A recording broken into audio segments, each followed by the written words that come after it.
మీ వరుసగా 3 వికెట్లు పడ్డ తర్వాత మీ ప్లాన్ ఆఫ్ యాక్షన్ ఏ విధంగా ఉండే, టీం నుంచి మీకు ఎట్లాంటి ఏమైనా సూచనలు వచ్చాయి, మీరు అప్పుడు ఎట్లా ఆడాలనుకున్నారు అసలు?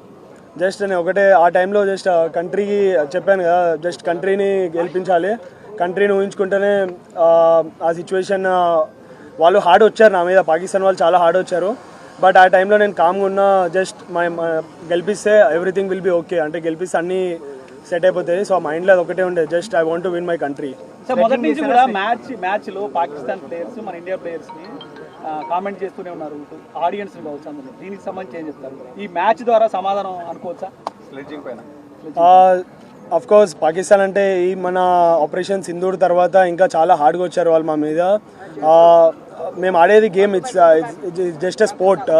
సో ఆ టైంలో ఎమోషన్స్ తీసుకుని ఆడితే స్పోర్ట్ ఆడలేము. సో ఆ టైంలో నేను కామ్గా ఉండి ఐఎమ్ సో పేషెన్స్, చాలా అన్నారు, చాలా విధంగా చాలా చెప్పారు.